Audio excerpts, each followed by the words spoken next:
Je vais demander la table ronde numéro 3, numéro 1 de cet après-midi. Elle est intitulée Risque incendie, énergie, stockage de carbone.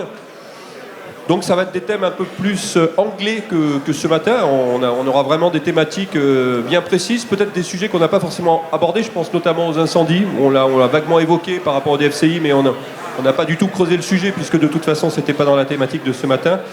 Comment la forêt peut-elle répondre aux défis du changement climatique? Voilà un petit peu le thème. Alors on a l'impression que c'est une thématique assez restreinte quand je vous ai dit ça, mais finalement c'est un sujet assez large, donc on va le découvrir ensemble. Et encore une fois, on va avoir plusieurs intervenants et on vous laissera, je l'espère, beaucoup de temps à la fin pour pouvoir interroger, témoigner et donner votre avis. Voilà. Merci d'accueillir Simon Martel qui est avec nous. Bonjour Simon, venez, vous êtes ingénieur forestier. Est-ce qu'on peut avoir un tout petit peu de... Voilà, merci. Vous pouvez applaudir Simon Martel, il n'y a pas de problème. Merci à vous. En plus, ça va nous garder tous éveillés pour l'après-déjeuner, parce que c'est toujours le moment un peu délicat. Simon Martel, vous êtes ingénieur forestier à l'IDF Bordeaux, qui est l'Institut de développement forestier. Je crois que vous êtes membre aussi du CNPF, c'est ça qui était là ce matin? C'est ça, le CNPF, c'est le service de recherche-développement. Enfin, l'IDF est le service de recherche-développement du CNPF. D'accord. Pour résumer, vous êtes un chercheur, vous êtes spécialiste dans la quantification de carbone, dans le carbone en général. Et avec vous, on va parler du bilan carbone de la forêt. Ça a été évoqué un petit peu ce matin. C'est une notion très importante, puisqu'aujourd'hui, à l'heure du réchauffement climatique, les puits de carbone, c'est des ressources essentielles, quoi. Je vous laisse la parole, vous avez une présentation et on vous suit. Merci beaucoup. Donc je vais avoir la lourde tâche de vous tenir éveillé pendant la digestion. Faut pas que ça soit obsessionnel. Hein. Si vous avez réussi à manger.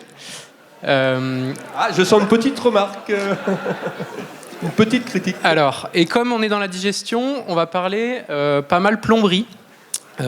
Comme ça a été dit, moi je suis spécialiste des sujets de carbone et forêt.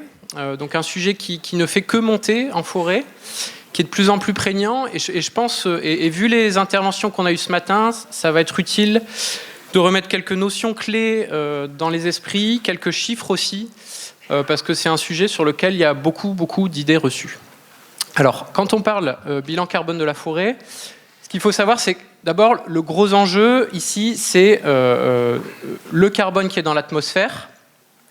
Ici, ce que vous avez, symbolisé par des baignoires, ce sont des différents réservoirs de carbone, les réservoirs qu'on a sur Terre. Il manque le réservoir de l'océan, dont on ne va pas parler aujourd'hui. Mais le gros enjeu, c'est... le gros enjeu, c'est ce réservoir et comment on fait pour qu'il y ait le moins de carbone possible dans l'atmosphère. Les forêts sont un réservoir de carbone, un réservoir très important sur notre territoire. Et je vais, avant de vous parler des flux qui animent ces différents réservoirs, je vais faire un petit zoom sur les stocks de carbone en forêt pour voir un peu où se situent les stocks de carbone en forêt. Ça a été dit ce matin par mon directeur général, la majeure partie du carbone en forêt est sous nos pieds dans les sols. Et quand on dit sous nos pieds, je ne parle pas des racines, c'est vraiment dans la matière organique du sol. Et on a 51% du carbone qui est dans les sols et la litière. Et le reste, c'est bien sûr dans la biomasse des arbres, aérienne et racinaire. Ce carbone des sols, il est relativement stable, il est emmagasiné sur des temps relativement longs, plutôt de l'ordre des décennies, et donc il y a un gros enjeu de protection du carbone des sols, et on y reviendra.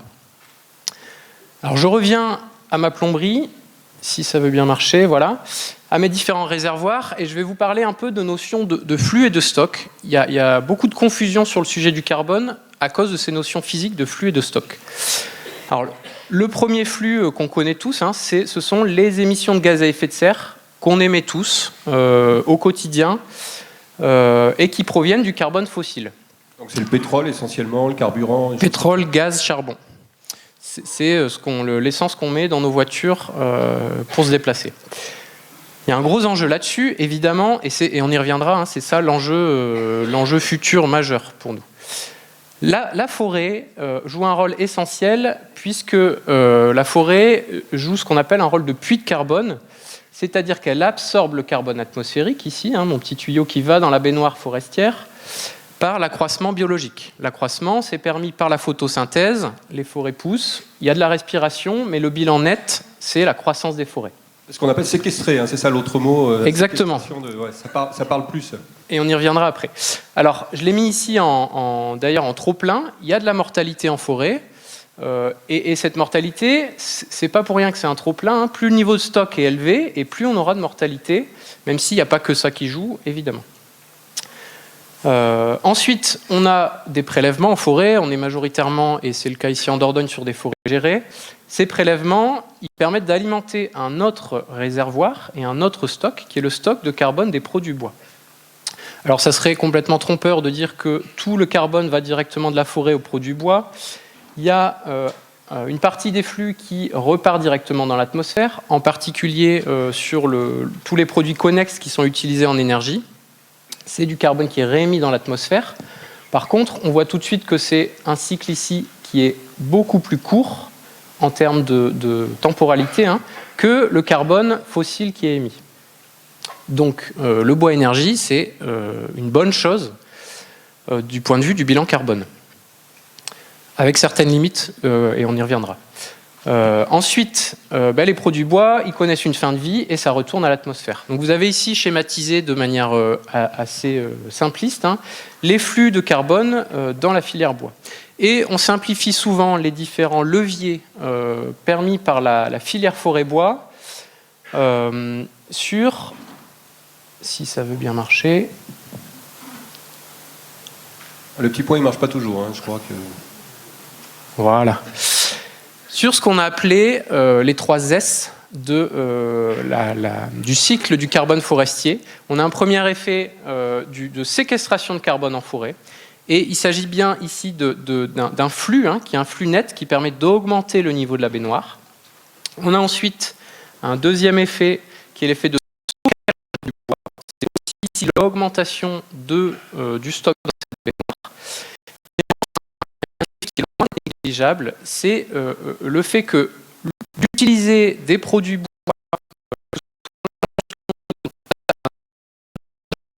d'éviter d'émettre du carbone fossile, et on parle ici de substitution. Les produits bois permettent de se substituer soit des matériaux énergivores, les matériaux concurrents du bois émettent beaucoup plus de carbone dans leur processus de fabrication, transformation, mise en œuvre, et c'est aussi le cas pour le bois énergie quand il remplace des énergies fossiles. C'est-à-dire qu'il faut vraiment réfléchir en termes de cycle de vie, quoi. C'est pas uniquement au moment où le bois brûle ou de matériaux, quoi. Exactement, les notions de temporalité sont très importantes, et c'est aussi important de considérer tout le cycle. On a souvent des débats et des incompréhensions entre certains qui veulent maximiser ici les stocks en forêt, dirons-nous il faut garder tout le carbone en forêt, on n'y touche pas, mais ils considèrent que le stock et ils ne regardent pas les flux. Et à l'inverse, d'autres qui voudraient juste augmenter les flux forestiers sans regarder le stock, quitte à avoir des stocks très, très faibles. Et en fait, il y a un compromis à trouver entre ces différents leviers. Alors, tout ça en chiffres, et je m'excuse par avance, ce sont des chiffres nationaux. En France, on émet chaque année, alors ça varie d'une année à l'autre, on émet de l'ordre de 458 millions de tonnes de CO2 chaque année. La forêt en face, elle capte, donc la forêt métropolitaine française capte entre 50 et 88 millions de tonnes de CO2 par an. Alors j'ai mis une fourchette parce que on verra après que c'est variable et que c'est plutôt en diminution. En gros, un peu plus de 10%, quoi. C'est pas, entre 10 et 20% de nos émissions annuelles sont recaptées par les forêts. GES, c'est gaz à effet de serre, c'est ça? On est d'accord, oui. Et ensuite, sur les autres S, le stockage dans les produits bois, c'est un effet qui est aujourd'hui relativement faible. C'est 1 million de tonnes de CO2, c'est relativement négligeable. Par contre, la substitution, autrement dit, si on n'avait pas de produits bois générés en France, on aurait ici 458 millions de tonnes de CO2, plus 42. Et donc, on aurait un bilan bien pire encore que celui qu'on a aujourd'hui. Donc, le produit bois nous permet d'atténuer nos émissions. Alors, on va mettre tout ça en perspective sur les grands enjeux à venir. Il y a des engagements internationaux au niveau de l'Europe et aussi nationaux pour la France d'atteindre la neutralité carbone à horizon de 2050, d'ici un peu plus de 25 ans. Ici, vous avez représenté les émissions actuelles. Bon, c'est 2015, mais c'est à peu près ce qu'il y a en ce moment. La référence, qui est toujours une référence quand on parle de climat, c'est 1990. Donc on voit qu'on a déjà un petit peu réduit, mais alors c'est bien trop peu, en fait. Et l'enjeu, en 25 ans, c'est de diviser par 6 les émissions de 1990 pour arriver à des émissions résiduelles ici de l'ordre de 80 millions de tonnes de CO2, qui devraient être compensés par ce qu'on appelle les puits de carbone. Et c'est là que la forêt joue un rôle très important, puisque la puissance publique compte sur les puits de carbone forestiers pour contrebalancer les émissions qui seront toujours là en 2050. Donc si on zoome sur l'effet de puits, ce qu'on a aujourd'hui, c'est le premier S là, de la séquestration, qui est de l'ordre de 60 millions de tonnes. Je vous ai donné une fourchette tout à l'heure.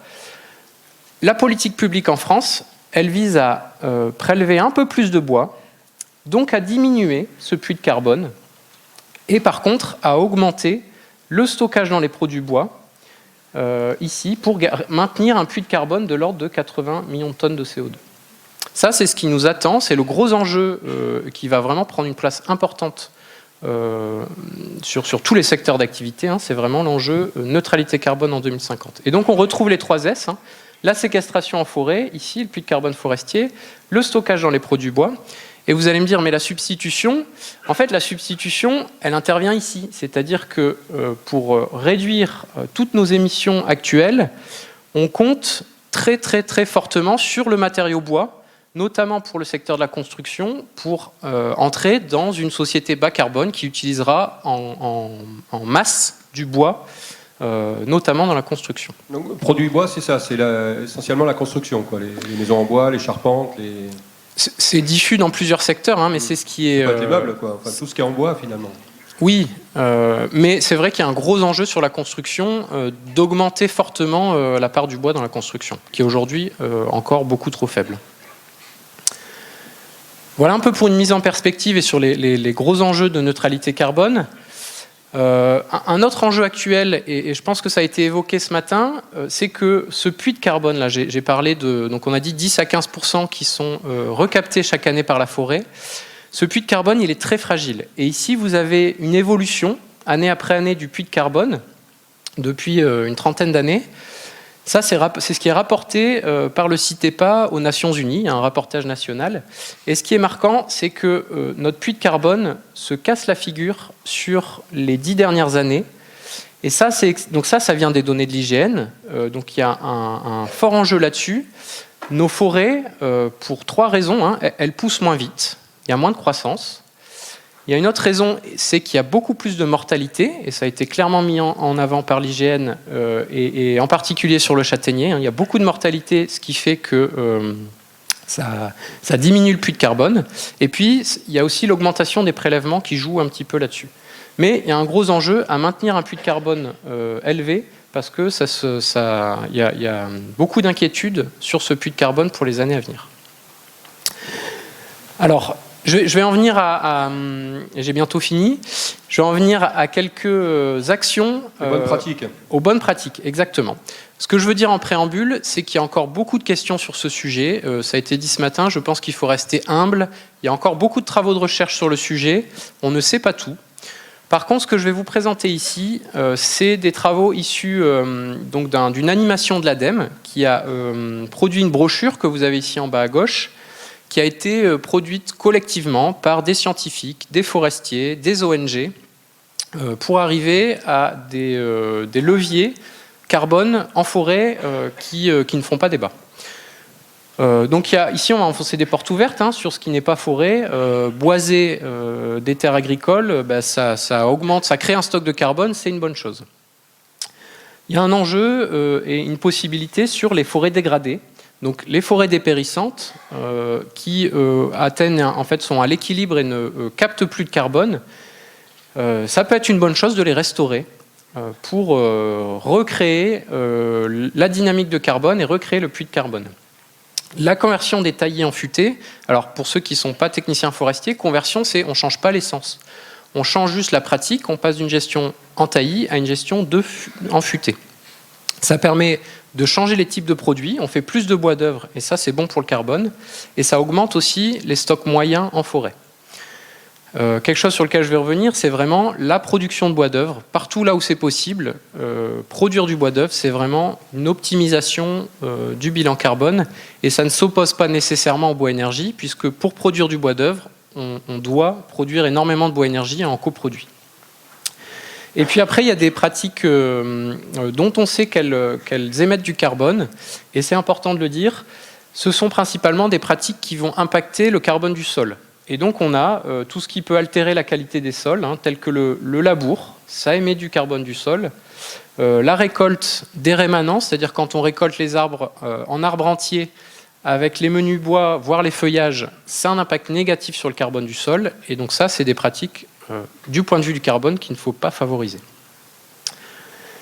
Du point de vue de l'aval de la filière, alors c'est un peu moins mon domaine, je vais passer rapidement. Ce qu'il faut retenir, c'est qu'il y a un besoin de prioriser sur les produits à longue durée de vie, notamment dans la construction, valoriser autant que possible tous les coproduits, et puis favoriser la réutilisation, le recyclage.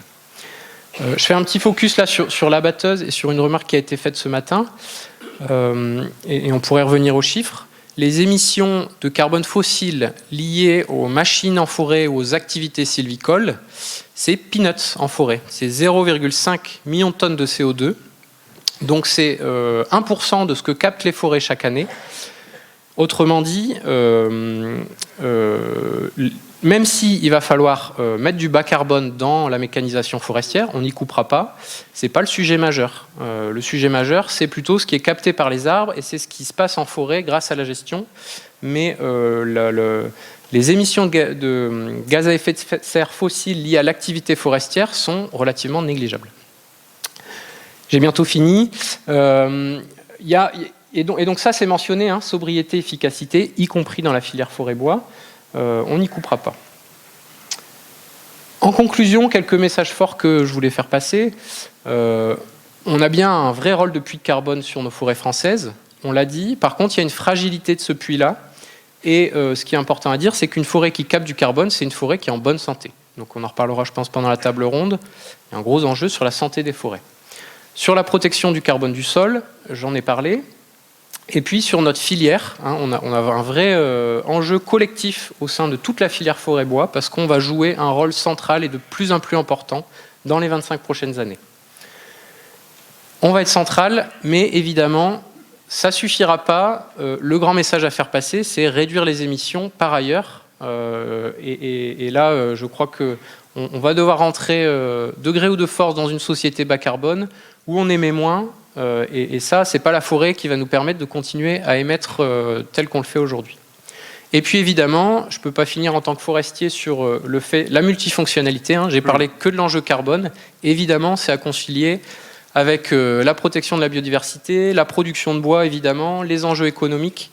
On ne va pas faire des forêts uniquement dédiées au carbone. Merci. Merci Simon Martel. Très intéressant. On n'a peut-être pas tout retenu les chiffres, mais on a retenu les messages importants et quelques images. Donc c'est parfait. Je rappelle que vous êtes ingénieur forestier à l'Institut de développement forestier. Voilà, on va appeler les 5 autres participants à cette table ronde. Je vous rappelle sur les risques incendie, énergie, stockage de carbone. Henri Sabarot, le conseiller régional Nouvelle-Aquitaine, rejoignez-nous. Il y a vos chevalets qui sont normalement en place. Je me mets sur le côté pour vous laisser passer. Jean-François Gazard-Morel pour la Fédération départementale des CUMA va nous rejoindre aussi. Alain Rivière, le directeur du SDIS des pompiers de Dordogne. Sigrid Launès pour le département santé des forêts, rattaché à la DRAF, elle nous expliquera tout ça. Et Pascal Bourdeau, vice-président du conseil départemental, comme à chaque table ronde, chargé de la transition écologique, qui viendra un petit peu nous expliquer ce que fait le département et nous parler de ce plan bois-énergie dont on va évoquer un petit peu la suite, puisqu'il court maintenant depuis 25 ans. Voilà, on va vous expliquer tout ça. Tout le monde est à peu près en place. On va commencer par vous, Henri Sabaro. Alors, je ne sais pas, prenez le micro qui est devant vous. Je crois qu'il y a quasiment un micro pour tout le monde, donc c'est formidable. Je le disais, vous êtes conseiller régional Nouvelle-Aquitaine, délégation à la forêt. Vous êtes médocain, président du parc national régional, naturel régional du Médoc, qui est assez récent, je crois. Président de la fédération de chasse de Gironde, donc vous êtes vraiment multi-casquette. Vous voulez réagir à ce que disait Simon Martel, à cette présentation appuyée sur les documents de l'ADEME par rapport au puits de carbone et à l'importance d'utiliser les forêts pour séquestrer du carbone, hein.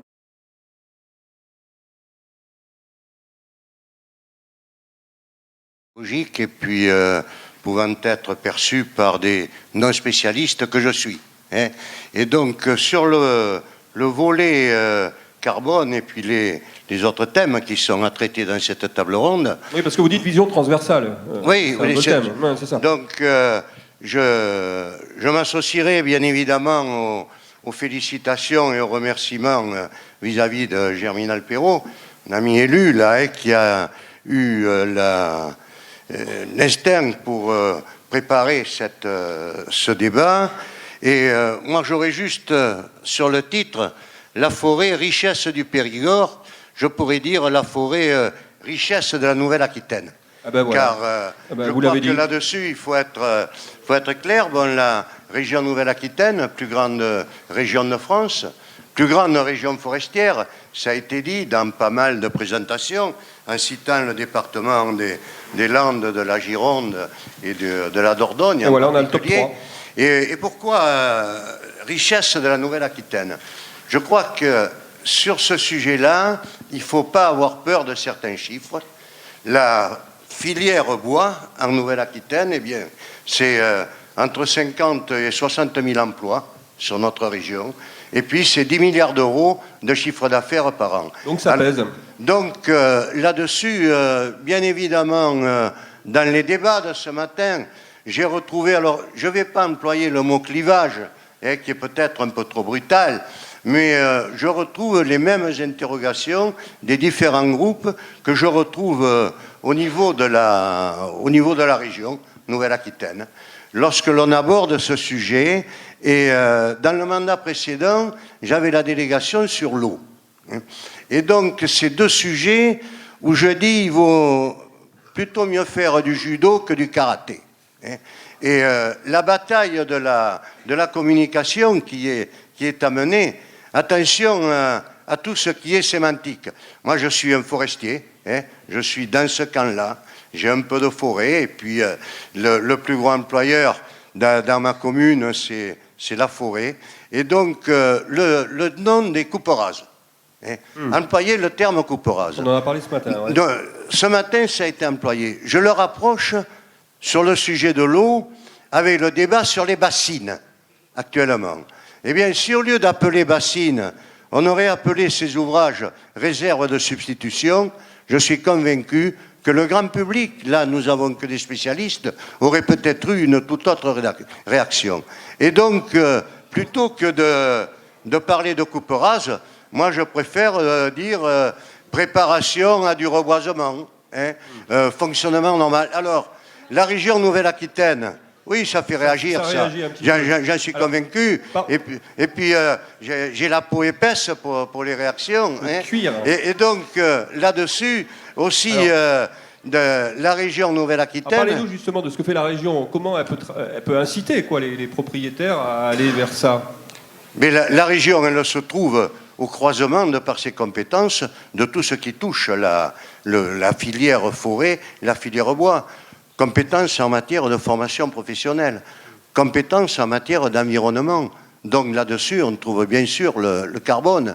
Et puis, compétences aussi dans l'aménagement du territoire, ça a été dit, ça sous-tend nos paysages, ça sous-tend notre activité. Alors sur le carbone, la région, bien évidemment, elle soutient les interprofessions, les industriels, pas mal. Le budget d'aide de la région Nouvelle-Aquitaine, c'est 40 millions d'euros sur toute la filière, sur l'exercice 2021. Mais sur le sujet carbone, eh bien, nous nous inscrivons dans dans la séquestration et on a évoqué en particulier la construction bois. C'est pour cette raison-là que nous avons des pôles très compétitifs dans notre région. Je veux parler du FCBA, dont l'implantation principale est à Bordeaux. Nous soutenons le colloque Woodrise. Woodrise, c'est quoi? C'est la construction bois, construction d'immeubles de grande hauteur, avec un colloque qui aura lieu cette année 2023 à Bordeaux. Et donc, mais pour aller vers la construction bois, premièrement, il faut avoir le courage de couper des arbres. Oui. Parce que quelquefois, on veut faire des maisons en bois sans couper d'arbres. Mais par contre, alors on aussi, va les couper ailleurs, et ça ne se voit pas du coup. Mais, et là-dessus, on ne peut travailler qu'avec le tissu industriel. C'est pour cette raison-là que nous faisons beaucoup d'efforts pour amener les industriels sur des filières performantes, des filières avec un choix d'essence pour faire, ça a été dit, le bois, eh bien, il y en a pour du bois énergie, il y en a pour d'autres activités, et puis le bois noble, le bois qui doit servir pour faire cela, avec des stratégies novatrices sur de la fabrication de panneaux. Et donc, la Nouvelle-Aquitaine, et bien sûr la Dordogne, a un rôle majeur là-dedans. Ensuite, sur les reboisements, soyons très précis, en particulier les incendies de l'an dernier, en particulier en Gironde, ont amené un débat actuel sur comment faut-il reboiser. Là, je laisserai le contrôleur général à mes côtés pour parler de lutte contre l'incendie, parce que je vois que ça fait là-dessus. Nous, là-dedans, dans notre position et dans notre action, c'est d'essayer de trouver des forêts résilientes et qui vont s'adapter au changement climatique. En Dordogne aussi, il y a eu des feux, hein, on en parlera, mais c'est pas que la Gironde, malheureusement. Oui, il n'y a pas que la Gironde, mais nous avons été les plus touchés. Et malheureusement, quand l'on regarde les projections du GIEC, des chercheurs qui sont, on voit bien qu'il y a une poche de chaleur qui est en train de s'installer à l'horizon 2050-2060. Les 2 degrés d'augmentation de température sont maintenant, plus souvent, on cite 3, voire 4 degrés. Et donc, le choix des essences est primordial. C'est pour cela que dans notre stratégie, nous avons la chance, dans notre région, d'avoir des pôles de recherche de première importance au niveau national. Le pôle de l'INRAE, le pôle aussi que l'on travaille avec Zilo Futur, donc pour trouver des stratégies de reboisement, mais ces stratégies de reboisement, en particulier en Nouvelle-Aquitaine, eh bien, elles sont très tributaires du sol. Et j'entends des débats sur l'enrésinement. Eh bien, sur les sols acides du massif des Landes de Gascogne, c'est difficile à l'heure actuelle de planter, de faire pousser autre chose que du pain maritime. Et puis en plus, quand on est la forêt, nous sommes sur du temps long. Et quand je vous ai cité par avant la richesse économique développée là-dessus, on ne peut pas changer de modèle en claquant des doigts. Et donc, pour cette raison-là, mais ça a été dit, je crois, par le dernier intervenant, eh bien, nous menons aussi des belles expériences avec l'ONF, avec des industriels, sur de la forêt mélangée, sur de la forêt bocagère, des expériences qui sont parties et sur lesquelles nous jouerons de pair là-dessus, très certainement de la résistance à l'incendie, mais aussi un maintien de la biodiversité. Car ça a été dit, et la biodiversité, je vois dans le PNR que je préside, qui travaille en partenariat avec celui des Landes de Gascogne, eh bien les études qui ont été faites par des organismes qui ne peuvent pas être suspectés de complaisance, je pense à France Nature Environnement, à la CEPANSO, on se rend bien compte que la vie d'une forêt amène de la biodiversité variable et enchantée. Et donc, c'est pour cette raison-là que la région, aux côtés du département, à côté du département de la Dordogne, mais à côté d'autres départements, est là pour être au rendez-vous, non seulement de ce sujet, de cette table ronde par rapport au carbone, mais aussi en maintenant, car n'oublions pas que la forêt cultivée, beaucoup d'endroits, la forêt, elle est essentiellement privée.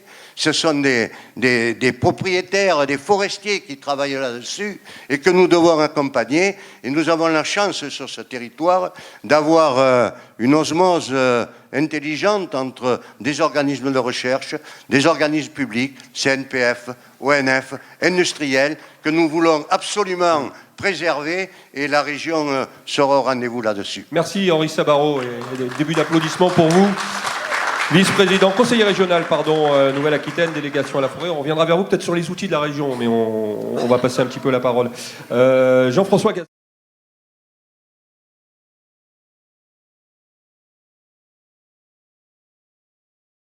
Agriculteur près de Sarlat, vous avez longtemps été président de cette fédération coopérative d'utilisation de matériel agricole, voilà pour expliciter le terme. Vous avez monté le plan Bois Énergie qui court depuis 25 ans. Je crois que c'est quelque chose d'innovant dans la mesure où vous avez créé, je crois, 75 chaudières à bois en Dordogne. Où ça en est quels sont les bilans que vous tirez Parlez-nous un petit peu de tout ça, je crois que c'est votre sujet. Hein. Oui, écoutez, moi, tout le monde a donné ses chiffres ce matin, vous venez d'en donner quelques-uns. C'est vrai que l'histoire, elle explique le présent. Pourquoi alors, à Dordogne, effectivement, c'est pratiquement la moitié du territoire qui est en bois. Et au siècle dernier, donc, il y avait des agriculteurs qui, sur le nord-est du département, ont eu l'idée de mécaniser leur chaudière. C'était beaucoup de fermes se chauffaient au bois. De toute façon, le bois, Cro-Magnon se chauffait déjà avec, ouais. Donc c'est pas nouveau. Et puis bon, faire du bois, la tronçonneuse, la masse, les coins, on transpire pas mal. Et donc il s'était dit, donc un groupe d'agriculteurs en Cumin, hein, donc les coopératives d'utilisation de matériel agricole, ils sont allés voir en Autriche. Puisqu'il y a des pays qui sont quand même aussi plus en avance. Ce matin, on a évoqué l'Europe du Nord. Mais l'Autriche est un pays où ils ont une capacité à beaucoup travailler sur l'agroécologie, tout ce qui est environnemental.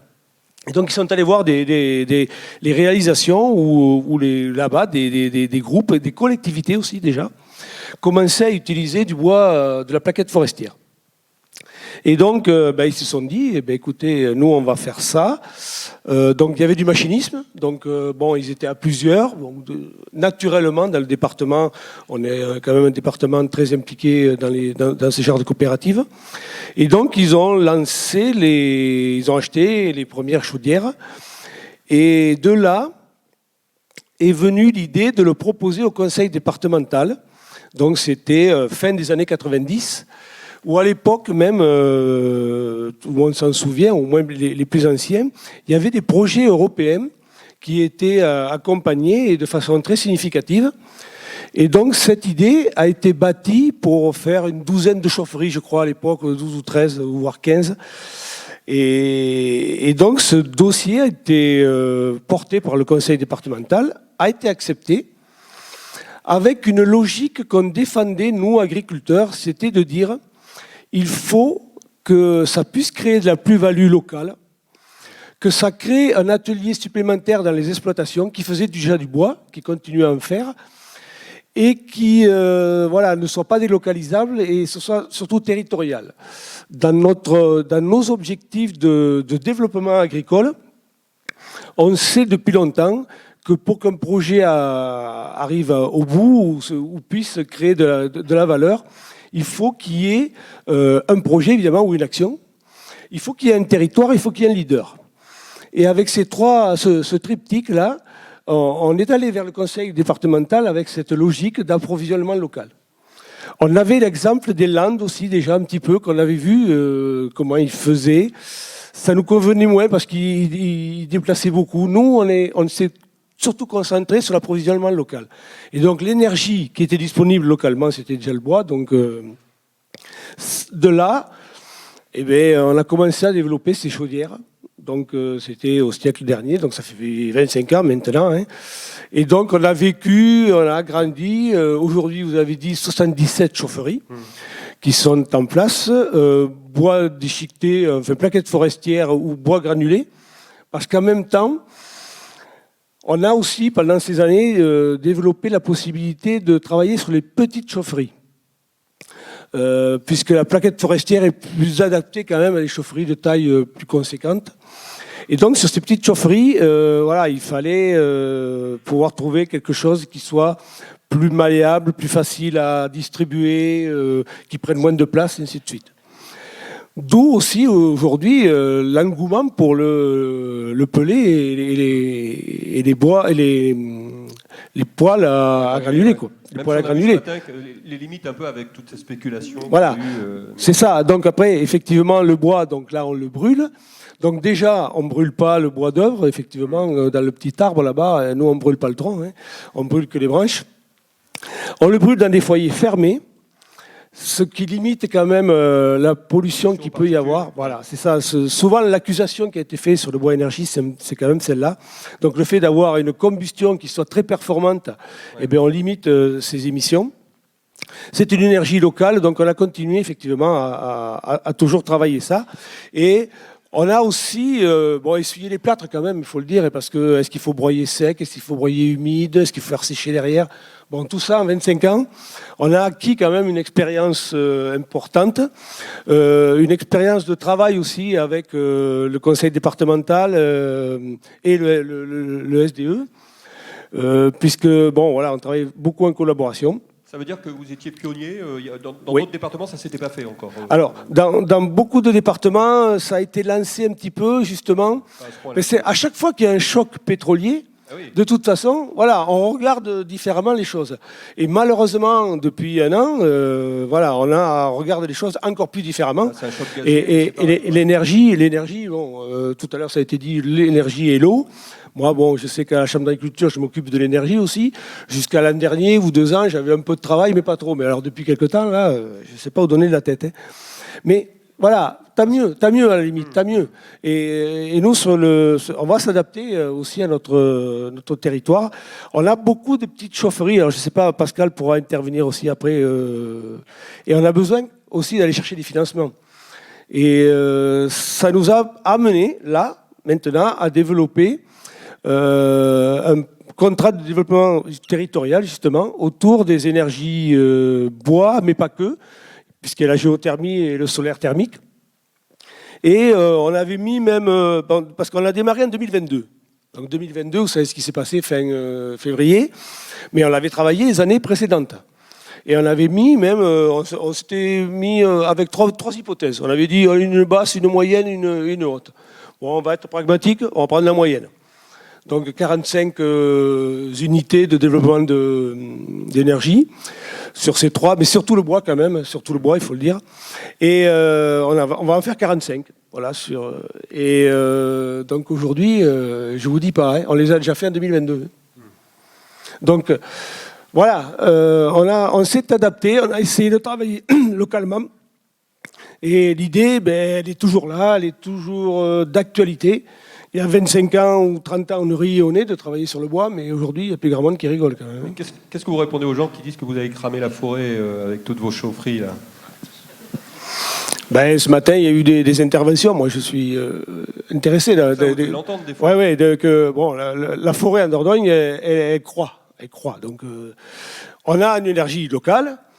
Qu'est-ce qu'il faut mieux faire ? Aller chercher du pétrole à l'autre bout du monde, là-bas, le transformer, ça fait polluer par les bateaux, et ainsi de suite. Ou est-ce qu'il faut essayer de, certes, polluer beaucoup moins, ça c'est clair, et utiliser ce qu'on a chez nous ? Bon, il n'y a pas photo. Et aujourd'hui, quand on est dans la vraie vie, on voit bien quand même aujourd'hui dans les maisons individuelles, beaucoup de chauffage se développe autour des poêles à granulés quand même. Donc ça veut dire que voilà, il y a une opportunité ou des planètes qui s'alignent pour que ça aille dans ce sens-là. Même si c'est pas parfait, ça sera jamais parfait. L'éolien c'est pas parfait, le photovoltaïque non plus, et l'hydraulique n'en parlons pas parce qu'il faut inonder des vallées. Donc voilà, à un moment donné, qu'est-ce qui vaut mieux ? D'accord, merci. Pascal Bourdon, on va vous passer la parole puisque vous êtes sur le même sujet. Prenez peut-être comme vous voulez, vous pouvez partager. Vice-président, je le disais, du conseil départemental chargé de la transition écologique. Vous avez travaillé ensemble là, sur ce projet. Tout ça s'inscrit aussi dans le fonds chaleur de l'ADEME. On a parlé de l'ADEME tout à l'heure. Parlez-nous un peu de tout ça. Mais bonjour à toutes et à tous. Tout d'abord, oui, Jean-François donc l'a bien décrit. De manière, c'est vrai qu'on travaille depuis très longtemps ensemble avec le SDE. Et il est vrai que depuis ce lancement avec l'ADEME, ce nouveau projet, on a une accentuation, une accélération des demandes au niveau des collectivités. Donc aujourd'hui, on aura fini bientôt notre projet, comme tu l'as dit, avant la fin 2024, donc sur tous ces projets. De fait, parce que bien sûr, les énergies fossiles sont maintenant très très chères, et il est important de dire aussi que Jean-François, il le sait mieux que moi encore, que ces produits qu'on met dans les chaufferies, c'est aussi des déchets de ce que vous disiez tout à l'heure. Donc, voilà, donc on ne peut pas dire qu'on va couper complètement les forêts du département. C'est sûr qu'à un moment donné, il faudra qu'on arrive à un seuil. On ne pourra pas en mettre des quantités. On a de grosses chaufferies comme l'hôpital de Périgueux, on est à 30 000 je crois, tonnes de plaquettes sur une année, sur ces chaufferies. On a de grands réseaux qu'on a mis en place sur des piscines, parce que pour avoir une chaufferie bois, il faut avoir une grosse demande aussi, c'est ça. Je veux dire, on ne peut pas avoir des chaufferies bois pour des petits, ou alors après on est sur les granulés, comme le disait Jean-François tout à l'heure. Donc c'est vraiment important, et on aura, je pense, d'ici une dizaine d'années, déjà fait le tour de l'ensemble des collectivités, pour les réseaux aussi qu'on pourrait avoir, donc sur le département. D'accord. Qu'est-ce que vous conseilleriez justement à des collectivités ou à des des organismes qui veulent installer? Il y a des aides. Je parlais de l'ADEME tout à l'heure. Comment ça fonctionne? Vous accompagnez? Oui, tout à fait. Tout d'abord, il y a des études qui sont faites préalablement par l'agence technique départementale, ou via après aussi par le SDE et par la FDQMA et la Chambre d'agriculture. Donc c'est des faisabilités qui sont établies. Et suite à ça, après, on les inscrit, on va passer des dossiers au TAMI, et après, voilà, on donnera donc les acceptations et les accréditations pour ces collectivités. D'accord, donc c'est vous qui gérez, je crois, les aides de l'ADEME. Exactement, c'est nous qui gérons financièrement, après, toutes les aides de l'ADEME au niveau de la direction de Martine Cramont. D'accord, merci. On reviendra, je pense, vers Bien vous. sûr. Il y aura peut-être quelques questions. À la Rivière, on va vous passer la parole. Vous avez déjà le micro en main. Vous êtes contrôleur général, directeur du SDIS, le centre d'incendie et de secours des pompiers de Dordogne, quoi, en gros. Vous allez nous parler justement de ce risque incendie qui a été avec une très forte acuité cet été, à la fois en Gironde surtout, mais aussi un petit peu en Dordogne.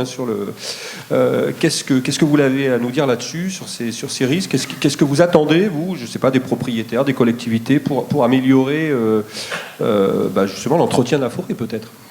Alors, merci d'abord de permettre aux sapeurs-pompiers de prendre la parole sur les assises de la forêt, parce qu'on parle des incendies lorsqu'il survient et lorsqu'on en parle beaucoup de manière médiatique, mais on oublie quand même que la meilleure lutte contre les incendies, c'est quand le feu ne naît pas. Donc le mieux, c'est le travail de prévention. Alors, le thème, c'est le changement climatique, je crois. Un petit peu. Ouais. Alors, juste pour vous dire que les sapeurs-pompiers de France travaillent depuis plusieurs années sous l'égide de la Direction générale de la sécurité civile, Direction générale du ministère de l'Intérieur, sur une anticipation à ce changement climatique que nous appelons plutôt les dérèglements climatiques, parce que on le voit, et nous sommes les premiers témoins de ces dérèglements climatiques. C'est les épisodes de grêle, c'est des épisodes cévenols de plus en plus fréquents, de plus en plus brutaux, c'est les crues, c'est des coups de vent, c'est même de la neige à des périodes où on ne s'attend pas, et dans des régions où on n'attend pas non plus. Et puis, bien sûr, c'est le rehaussement des températures qui font que la forêt devient vulnérable. On a un principe de base chez les sapeurs-pompiers. Il y a une règle des 3-30, c'est une règle assez simple à retenir, qu'on essaye d'inculquer d'ailleurs à la population pour qu'elle ait conscience des risques en forêt. La règle des 3-30, c'est simple, c'est lorsque la température est supérieure à 30 degrés, lorsque l'hygrométrie est inférieure à 30%, et lorsque le vent est supérieur à 30 km/h, on est dans un risque maximum. Et donc on craint. Voilà. Donc on met tout en œuvre pour éviter que le feu se développe, parce que la lutte va être compliquée. Juste pour vous situer dans le contexte des interventions des sapeurs-pompiers, alors en Dordogne, puisqu'on est en Dordogne, les feux de forêt, c'est 170 feux dans l'année. Sur les 37 000 interventions des sapeurs-pompiers, ça pèse pas grand-chose. Ouais. Mais ce sont les interventions qui sont les plus difficiles à gérer. Parce que si je la compare à une simple ambulance qui va se déplacer avec 3 hommes et qui va durer sur Périgueux une petite heure, une intervention feu de forêt, c'est une intervention dans les statistiques, mais c'est 150 hommes pendant 72 heures. Ouais. quand j'ai pas demandé des renforts qui viennent de l'extérieur et qui peuvent venir de toute la France d'ailleurs, puisque c'est le principe de base des sapeurs-pompiers en France, c'est la solidarité nationale, voire internationale, comme on l'a vécu cet été en Gironde avec la mise en œuvre du mécanisme européen de protection civile. Parce que vous dites qu'il y a une doctrine nationale, c'est attaquer tout de suite les fenêtres. Oui, alors, donc on est sur cette base depuis de très nombreuses années, depuis les années 70, voire 80. C'est l'attaque massive du feu naissant. C'est-à-dire qu'il faut matraquer le feu dès les premières flammes. Il faut le tuer dans l'œuf, comme on dit. À condition de ne pas être loin, d'avoir les moyens. Alors ça implique beaucoup de choses, bien sûr. Donc d'être à proximité. Alors déjà de détecter l'incendie. C'est le premier point. Et donc c'est aussi pour cela qu'on va, en Dordogne, mettre en œuvre cette nouvelle stratégie de détection de l'incendie. Parce que je reste convaincu qu'un feu détecté précocement est un feu qui, normalement, ne devrait pas sortir des limites. À condition que nous ayons bien sûr les hommes préparés, formés, à proximité, avec des matériels importants, des matériels conséquents. Donc ça veut dire de l'argent. Alors, vous m'enlevez le mot de la bouche, c'est effectivement, et là je parle sous contrôle du président Perrault, et je le remercie très sincèrement des moyens qu'il met à disposition du SDIS, parce que vous ne le savez peut-être pas, le SDIS, c'est pas un service de l'État, c'est pas un service du Conseil général, c'est pas comment je dirais, ce ne sont pas des militaires, même si on porte un uniforme. Nous sommes un établissement public autonome qui dispose de son propre conseil d'administration, dispose de son propre budget, de la personnalité morale, mais qui dépend pour 2/3 de son budget du conseil départemental et l'autre tiers des communes. Et donc, effectivement, un des enjeux pour les SDIS aujourd'hui, et les feux de 2022 l'ont démontré, il faut des moyens humains et des moyens matériels. Et donc, en Dordogne, on va recruter des sapeurs-pompiers supplémentaires, on va s'engager dans une politique agressive en matière de volontariat. Quand je dis agressive, c'est-à-dire qu'on va développer encore le recrutement des sapeurs-pompiers volontaires sur le terrain. Là, vous avez 250 pompiers professionnels, 1500 pompiers volontaires. 1600 pompiers volontaires, 250 pompiers professionnels, auxquels je rajoute 108 personnels administratifs et techniques qui font les services supports qui sont essentiels pour le maintien en condition opérationnelle de nos engins. Et sur les 3 millions que l'on va consacrer chaque année au renouvellement du matériel, 1/3 de ces 3 millions vont être consacrés aux feux de forêt. Donc on va renouveler, on va renforcer les moyens feux de forêt, parce que ce sont les enseignements de ce dérèglement climatique qui nous conduisent absolument à préserver la ressource humaine et matérielle, et que on s'habitue à être de plus en plus autonome. Pourquoi ? Parce que ce dérèglement climatique fait que la forêt brûle de plus en plus vers le nord de la France. Oui, on l'a vu cet été, ça a brûlé en Bretagne. Ça brûle dans des départements où on n'avait pas l'habitude. Dans l'est de la France, on a vu des feux qui ne sont pas forcément d'ailleurs des feux de forêt, qui sont des feux de plaine, des feux de champs, mais qui brûlent plusieurs centaines d'hectares, voire milliers d'hectares. Et ça, c'est quelque chose de nouveau auquel on doit se préparer. Donc, il faut que... Avant, on pouvait compter sur ces renforts qui venaient des départements du Nord, du département de l'Est, qui descendaient chaque année dans le sud de la France pour renforcer nos moyens.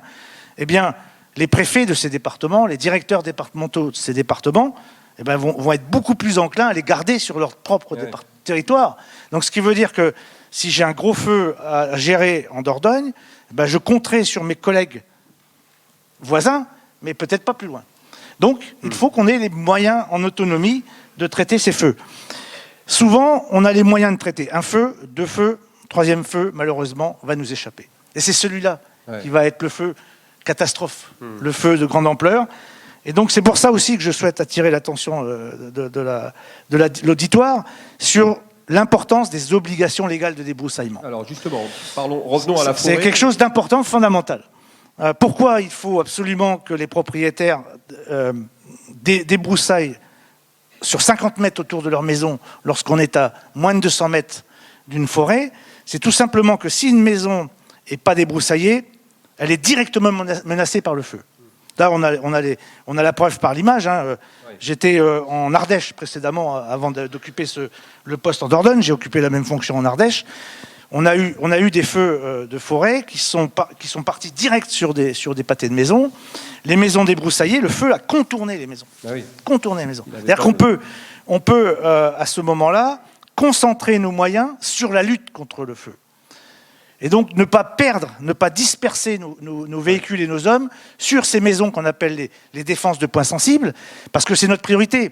On a 2 priorités, la vie humaine et le bien. Et la forêt, malheureusement, elle passe en 3. Ce qui est un peu dommage, quelquefois d'ailleurs, quand je vois la valeur marchande de certaines de forêts, et je reviendrai sur un autre concept qui s'appelle le coût du sauvé. Donc nous sommes obligés de concentrer des moyens sur des missions, parce que les propriétaires ne respectent pas leurs obligations. Et donc on va, dans le département de la Dordogne, j'ai missionné un officier supérieur de sapeurs-pompiers qui va ne faire que ça, qui sera dans la mission n'est que la défense de la forêt contre l'incendie, qui va travailler sur plusieurs priorités. La première, mettre en place un système de détection de l'incendie, puisque vous l'avez compris, il faut détecter de manière très tôt l'incendie. Améliorer les pistes des FCI, on en a parlé un petit peu tout à l'heure. Accéder au massif forestier, c'est important. Il faut que ces pistes existent et qu'elles soient entretenues, surtout. Ouais. Surtout entretenues. Ça, c'est le deuxième message. Ça, c'est un autre message, effectivement. Ça nous permet aussi d'avoir des lignes d'appui. Ça nous permet de rentrer dans la forêt, mais aussi de mettre nos camions en ligne d'appui et de stopper l'incendie à cet endroit, précisément. Troisième enjeu, on a parlé de l'eau. On aurait pu parler de défense incendie, on aurait pu parler de réserve incendie. Donc là aussi, le changement climatique fait que les réserves naturelles vont être de plus en plus compliquées à utiliser. Les niveaux d'eau dans les réserves naturelles baissent chaque été. Donc on ne peut plus alimenter nos véhicules dans ces réserves naturelles. Donc il va falloir créer des réserves artificielles qu'on doit intégrer dans l'environnement, qui sont des réserves DFCI qui sont en bois d'ailleurs, comme une piscine en bois, très simplement. Permettre de les répartir judicieusement pour pouvoir les utiliser, pour qu'il n'y ait pas de rupture de l'eau dans la chaîne. Et on va travailler également sur les obligations légales de débroussaillement. Ce n'est pas la responsabilité des sapeurs-pompiers, c'est une responsabilité que je rappelle du maire, qui est la première sentinelle avancée de la sécurité sur sa commune. Et donc, il doit absolument être vigilant, parce qu'en Dordogne, c'est un vrai problème. L'interface forêt-habitat est extrêmement dense. Ça veut dire que si un feu de forêt nous dérape, on peut avoir des pertes humaines. Et ça, c'est pas acceptable. Parce qu'on a un habitat diffus. Parce qu'on a un habitat diffus, et on a surtout cette interface forêt-habitat qui n'a pas été gérée. Et donc, il faut reprendre ça en main. Il faut que les maires contraignent les propriétaires d'une manière ou une autre. Alors c'est pas populaire, je l'avoue, c'est pas populaire. Nous, on sera là pour aider les maires, pour cartographier les zones à risque, aider les maires à faire de la pédagogie sur les obligations légales de débroussaillement, mais c'est à ce prix-là qu'on pourra gagner la guerre contre le feu en forêt. Vous disiez qu'il vous faut entrer dans les parcelles, ça veut dire que dans d'autres régions, je crois, on travaille différemment. Depuis l'extérieur de la parcelle, on essaie d'éteindre l'incendie, non? Alors là, on est un peu dans la technique opérationnelle. Là, ça devient compliqué. Alors, il y a un autre point quand même qui a été évoqué ce matin, c'est sur la replantation. Oui. C'est peut-être pas votre sujet numéro 1, mais moi, ce qui m'a étonné, c'est quelqu'un qui a dit, dans le sud-est, quand il y a eu le feu, on ne replante pas derrière. Et alors, ça dépend. Moi, j'étais en Ardèche, donc je connais la situation. D'ailleurs, la saison 2022 en Ardèche a été très compliquée. Un des gros feux a fait 1100 hectares. Ça fait partie des 9 gros feux de l'année. Il y a eu 9 feux qui ont dépassé 1000 hectares en France. Il y a des situations où il faut replanter. Et on peut effectivement... Alors, nous, on n'est pas associés, malheureusement. S'il y a une critique un peu dans ce système, on n'est pas des grands spécialistes de la forêt, entre guillemets, enfin de la sylviculture ou de l'essence, à part quelques officiers qui sont spécialisés. On nous connaît beaucoup plus sur les commissions de sécurité dans les ERP, parce que là, notre rôle est obligatoire, on a des commissions, on donne des avis, etc. En forêt, malheureusement, on intervient quand c'est trop tard, et on nous associe assez peu en amont. Donc, on veille. Alors, en Ardèche, on a veillé, par exemple, après un incendie où c'était du pin d'Alep qui avait brûlé, à replanter une essence un petit peu plus résiliente, qui est le pin de Salman. Donc, on a contribué, on a sollicité cette possibilité d'avoir des essences plus résilientes sur un coteau particulier. Puis, effectivement, on évoquait tout à l'heure le problème des châtaigniers, le problème des pins. Pour moi, c'est pas un problème, parce que de toute façon, le bois, il brûle. Depuis que l'homme a découvert le feu, le bois brûle. Alors c'est vrai que le châtaignier va brûler plus lentement, on le sait, nous, dans nos cartographies. Donc c'est mieux pour vous, quand même. C'est mieux, mais vous savez, une fois que l'incendie a pris une telle ampleur, qu'il génère sa propre énergie, il n'y a rien qui arrête. Châtaignier ou pas, ça brûle. D'accord, merci, on reviendra, je pense, vers vous. Merci à la rivière. Sigrid Lonès, on peut l'applaudir, absolument. Absolument. Qui a fait passer les messages de service, comme on dit. Sigrid Lonès, on passe le micro. Vous êtes représentant du pôle régional Nouvelle-Aquitaine, département santé des forêts, qui appartient lui-même à la DRAF. Vous êtes une branche de la DRAF. Donc avec vous, on va changer un peu de sujet, même si on reste évidemment sur la forêt. Le panorama d'année 2022 sur le volet sanitaire. C'est-à-dire vous avez parlé insectes, champignons, ce qui peut, les nuisibles, j'allais dire, mais vous avez appelé ça autrement, les maladies. Je vous laisse un petit peu la parole pour nous dire quelque chose là-dessus. Bonjour à tous et à toutes et encore merci pour cette invitation. Donc ça me laisse l'opportunité de donner un autre panorama des activités de la DRAF. Donc effectivement, je suis chef du pôle santé des forêts à la DRAF Nouvelle-Aquitaine, plus précisément au service régional de l'alimentation. Donc, en fait, c'est quoi le département santé des forêts? C'est une structure qui a été créée en 1989 et qui consiste à suivre l'état sanitaire des forêts. Donc, on établit en fait un diagnostic de la situation sanitaire des forêts françaises et on suit leur évolution, l'évolution de cet état sanitaire au fil du temps. Donc, on est organisé, en fait, il y a un pilotage national, le département santé des forêts. Et ensuite, on a des pôles qui sont régionaux ou interrégionaux. Donc pour la Nouvelle-Aquitaine, le pôle est régional et il est calé sur le territoire administratif de la Nouvelle-Aquitaine. Voilà. Donc pour réaliser ces suivis sanitaires de la forêt, on s'appuie sur un réseau de correspondants observateurs. Donc, qui sont-ils, ces correspondants observateurs? Donc, ce sont des personnels qui consacrent une partie de leur activité dans l'année, donc à mettre en place des protocoles, à réaliser des protocoles de suivi. J'y reviendrai tout à l'heure. Et donc, ils travaillent, eux, pour la plupart, donc à l'ONF, au CNPF, mais aussi en DDT. Donc ça, on va dire, c'est le vivier historique des correspondants observateurs, mais on en a aussi quelques-uns qui sont en chambre d'agriculture ou en conseil départemental, et encore certains qui sont des gestionnaires, des conseillers privés, quoi. Vous dites c'est nos yeux sur le terrain. Hein. Et ce sont nos yeux sur le terrain, oui, j'insiste, parce qu'en fait, sans eux, le dispositif n'existerait pas. Hein, donc on a les correspondants observateurs sur le terrain.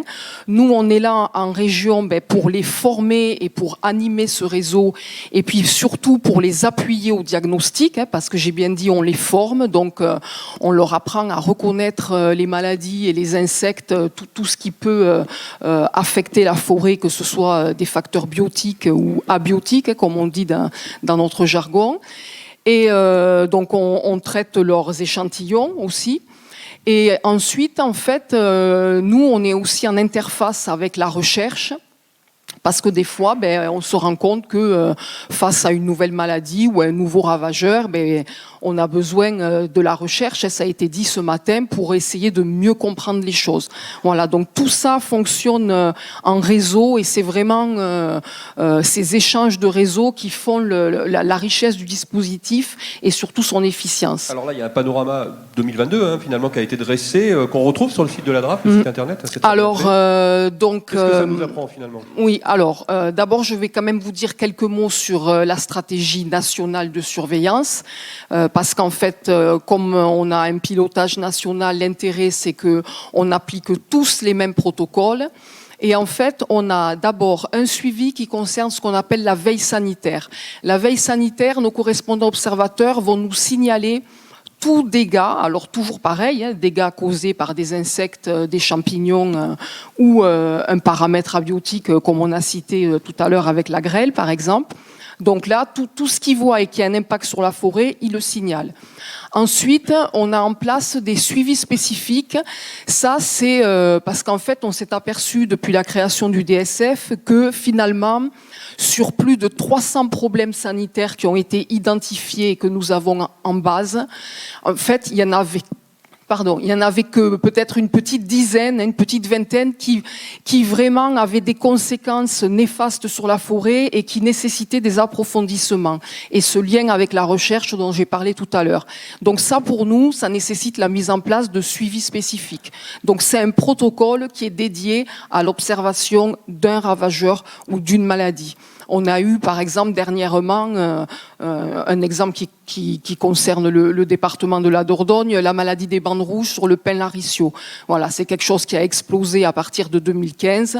Donc, il y a eu un réseau de suivi mis en place nationalement et on avait des placettes en Nouvelle-Aquitaine. Donc vous êtes un peu un lanceur d'alerte, et vous alertez les acteurs de la forêt, c'est ça, grâce à ce panorama? C'est destiné à qui? Grâce à ce panorama, donc, comme j'appartiens à la DRAF, donc les données sont publiques, donc on en fait tous les ans un bilan régional de la santé des forêts qui est publié sur le site de la DRAF et qui est relayé par les différents partenaires de la filière. Et donc ce sont des données parfaitement accessibles. Alors qu'est-ce qu'il nous dit par exemple pour 2022? Enfin, est-ce qu'il y a des conclusions concrètes? Oui. Alors bon, il est en cours de rédaction, mais sans surprise, 2022, donc au niveau abiotique, donc ce qui ne concerne ni des champignons ni des insectes, les signalements majeurs, c'est les dégâts de grêle, donc, et notamment chez vous justement, parce qu'on parle beaucoup des incendies en disant 30 000 hectares de forêt dévastés par les incendies, mais il faut savoir que le couloir de grêle de fin juin, son emprise géographique sur la forêt, ça couvre autant, c'était 30 000 hectares aussi. Alors bien entendu, et fort heureusement, il n'y a pas eu 30 000 hectares de dévastés à 100%, mais il y a eu quand même de gros dégâts. Ça se voit de toute façon dans le paysage. Il y a eu des rougissements massifs sur les pins maritimes. Ça me permet peut-être d'ouvrir une parenthèse par rapport à ce qui a été dit ce matin. Donc, suite à la grêle, les résineux, donc je parle des résineux, au niveau des feuillus, la grêle en fait entraîne de la casse, des branches cassées, des volis, parce qu'il y a eu aussi des phénomènes un peu de vent tournant. Au niveau des résineux, c'est autre chose. On a un rougissement total des aiguilles et on a aussi un champignon qui existe, qui est un champignon, comme on dit nous, enfin endophyte, c'est-à-dire qu'il est toujours présent dans les résineux, sauf qu'il s'exprime quand l'arbre est stressé. Et la grêle fait partie des stress qui provoquent l'expression de ce champignon, tout comme la sécheresse. Donc les rougissements qu'on a eus, il y avait un double effet. Il y avait l'effet mécanique des grêlons, parce que vu la taille des grêlons, on a vraiment eu de gros impacts. Et donc l'écorce est pelée et forcément la circulation de sève ne se fait plus, la branche sèche, les aiguilles rougissent. Mais on a aussi ce champignon qui tout d'un coup, sous l'effet de ce stress majeur, colonise, est déjà là, mais colonise l'arbre. D'accord, donc ça c'est le principal aspect de votre panorama. Et c'est un champignon qui crée des phénomènes de bleuissement, et voilà pourquoi il y a tout intérêt, quand les dégâts sont conséquents, comme dans le Ribéracois, à exploiter rapidement les arbres, parce que sinon le bois bleuit, et ça peut du coup entraîner des dépréciations. Au-delà de cet événement ponctuel de la grêle, qu'est-ce que vous avez... Alors après, toujours sur le côté abiotique, on a eu beaucoup de signalements liés à la sécheresse. Voilà, et donc ça c'est quelque chose qui est très marqué. Et alors on sait que dans les dernières années, on a 2018, 2019 et 2020 qui sont des années où la sécheresse estivale était marquée, mais là 2022 on est vraiment un cran au-dessus, puisque c'est pas une sécheresse uniquement estivale, elle a démarré bien plus tôt en saison. Et elle a duré aussi bien plus tard. Donc ça se ressent dans les observations de nos correspondants observateurs qui ont observé des coups de chaud, que ce soit sur les feuillus.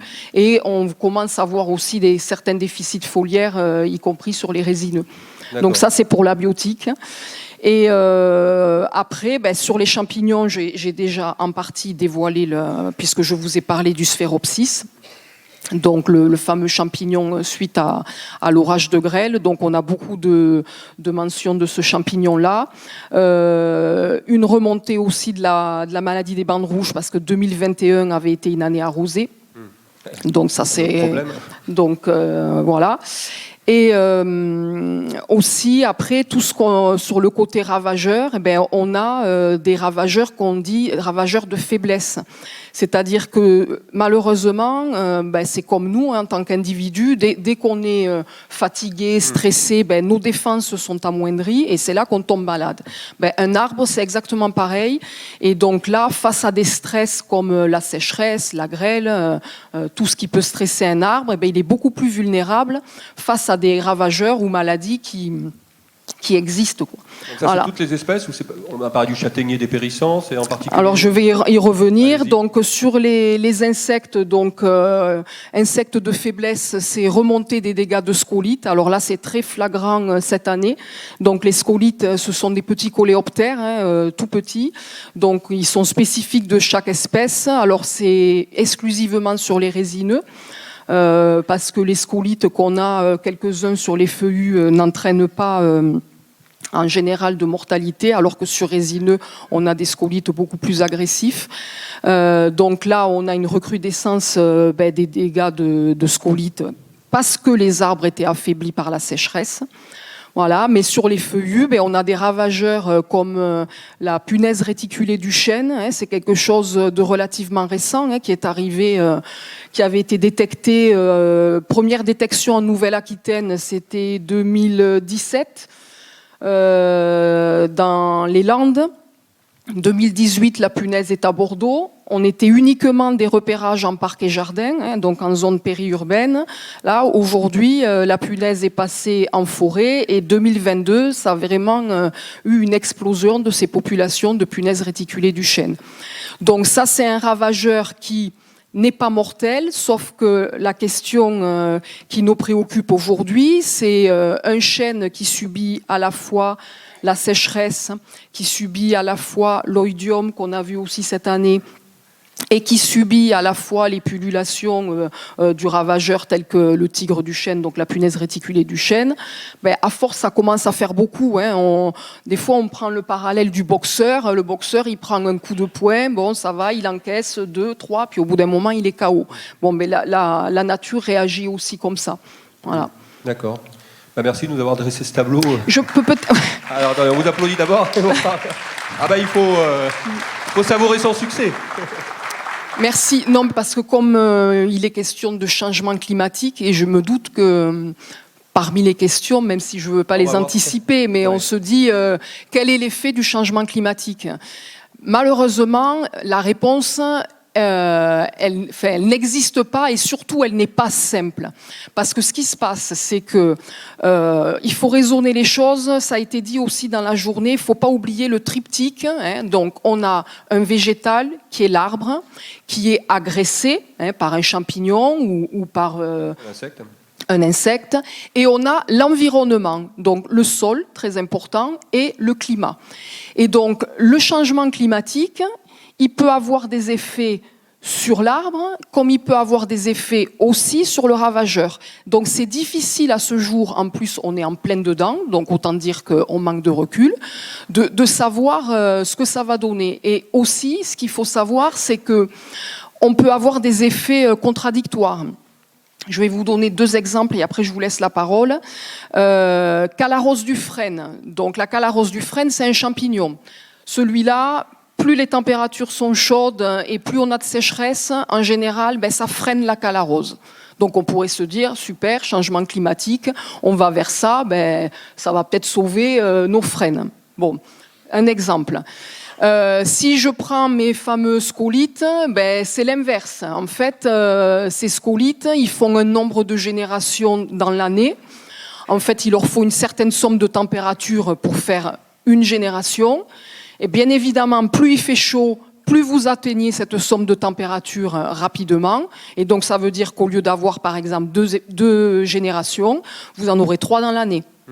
C'est ce qui s'est passé en 2022. Scolytes, et c'est pour ça qu'on est en vigilance suite aux incendies, parce qu'on a eu, normalement, dans le sud-ouest, c'est 2 générations de sténographes. On en a eu 3. Voilà.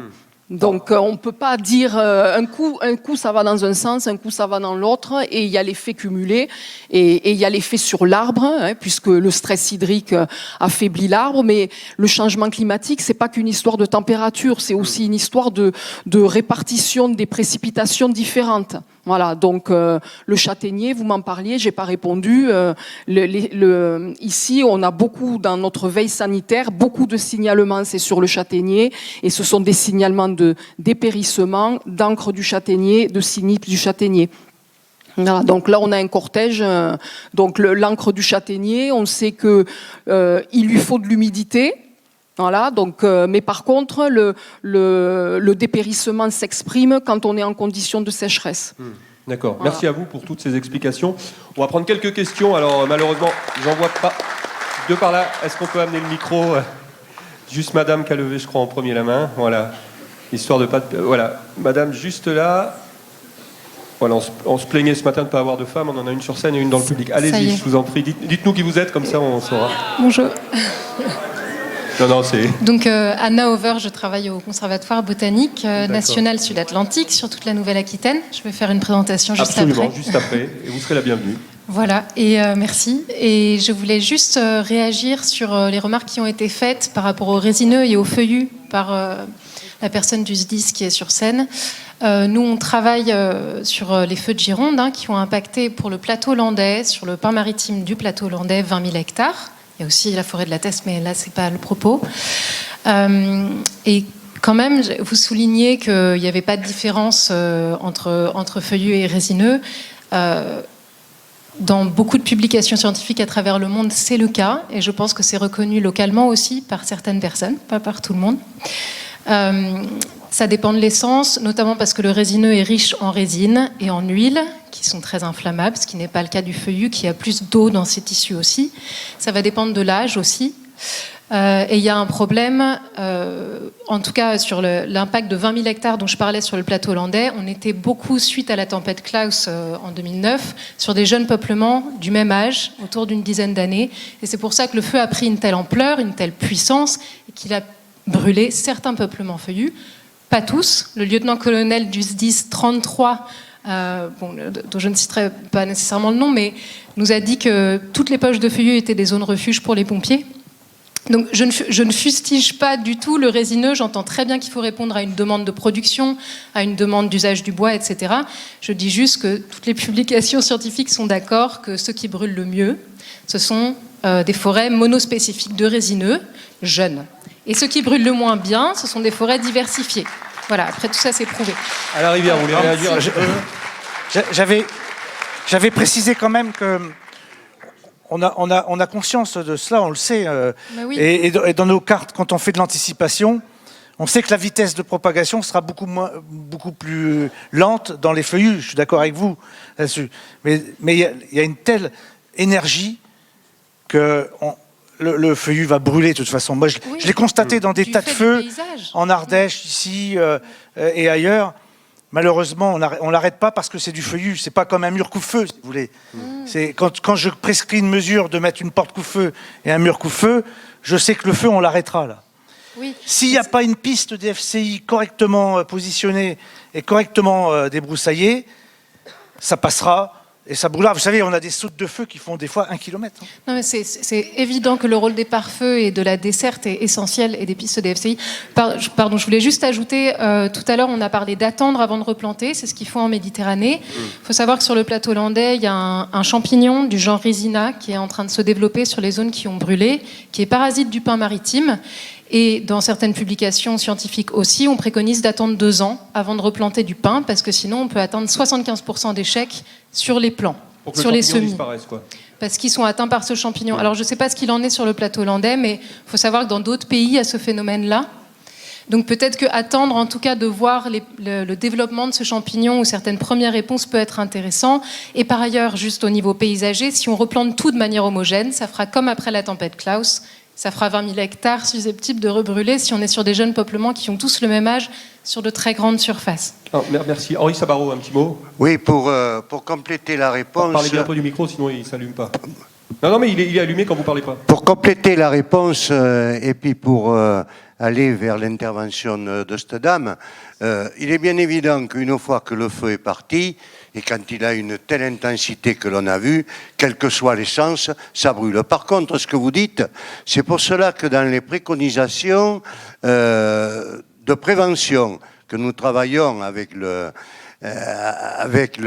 les DFCI, avec les industriels, avec les propriétaires, souvent le feu suit l'homme, on dit. Le feu, il prend pas tout seul.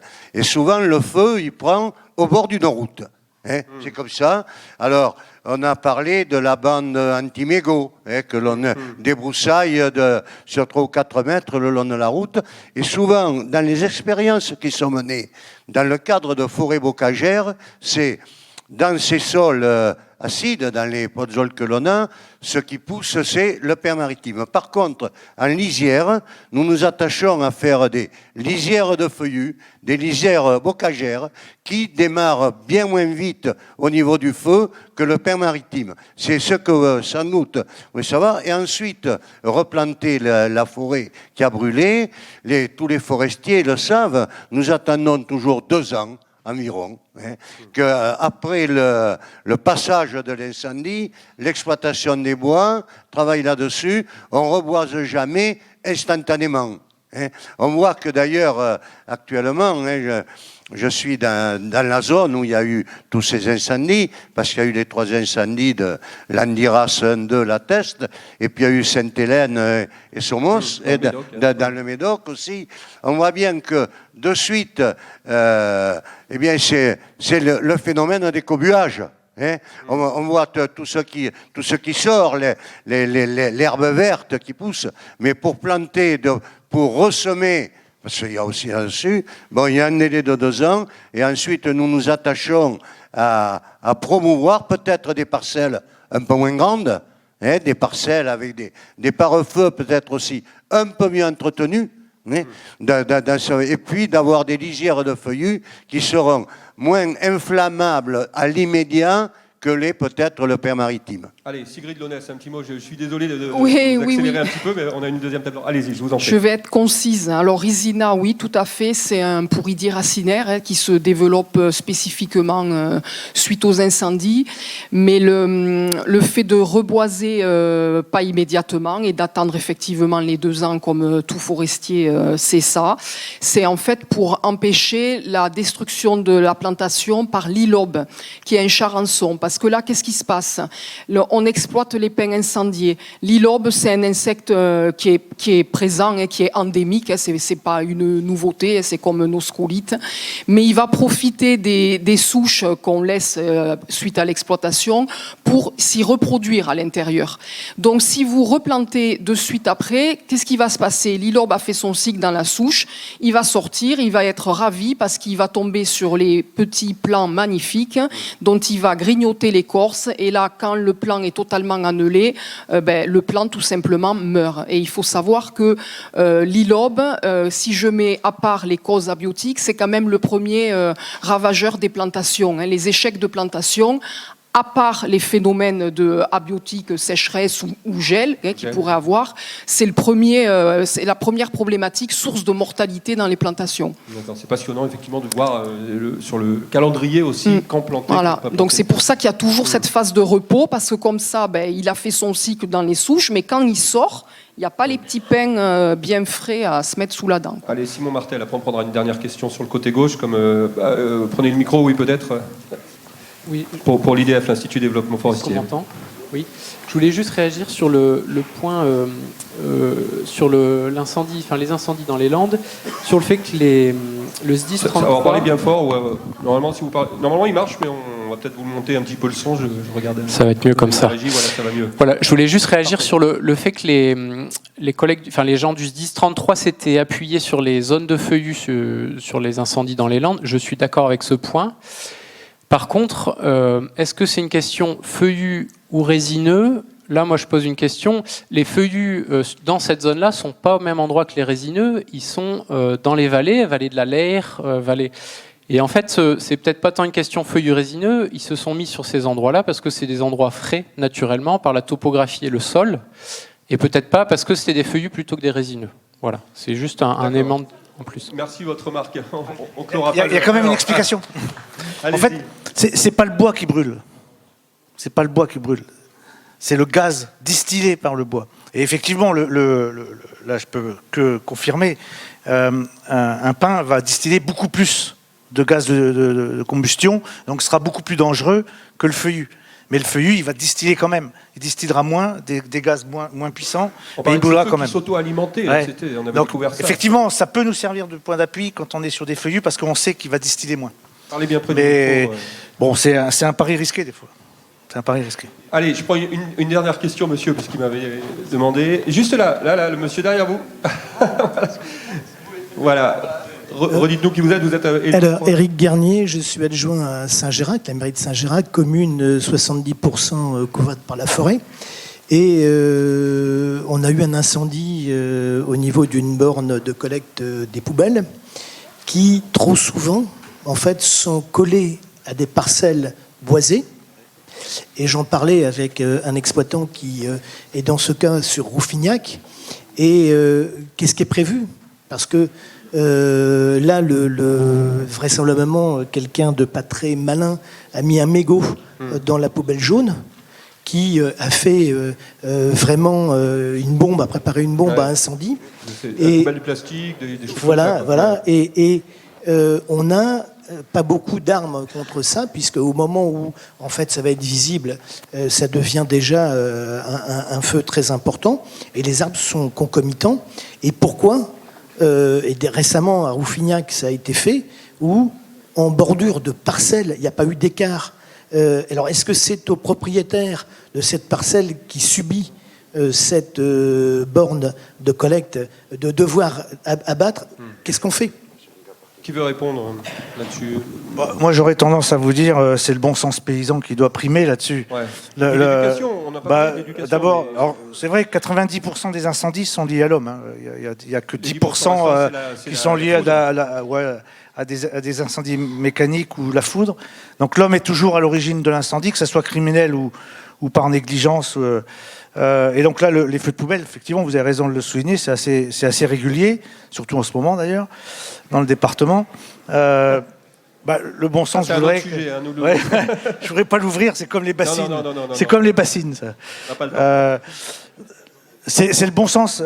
Il faut une distance de sécurité entre les containers à ordures et la forêt. C'est évident.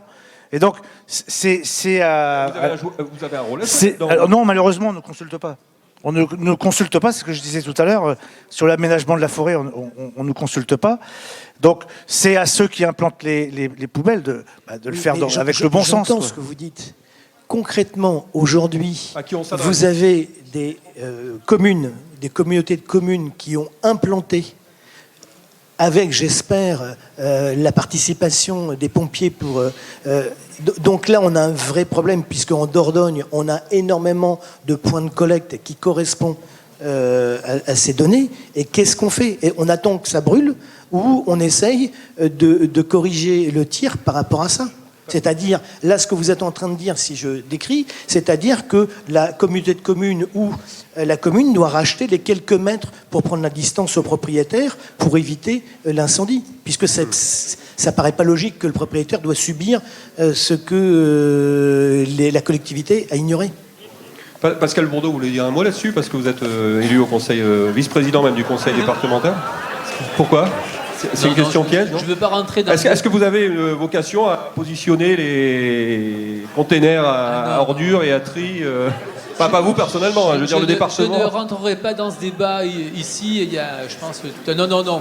Moi, ce que je souhaitais continuer à dire, c'est que le département de la Dordogne, par le biais de notre président Jamel Perrault, on est dans l'excellence environnementale et on est aussi dans le mix énergétique qu'on essaye de développer. On n'est pas dans nos cœurs de compétences, que ce soit sur les forêts, que ce soit, tout à l'heure M. Sabaro parlait, mais on a un comité départemental de l'eau, donc c'est aussi des débats qu'on met au service du public et donc de la citoyenneté.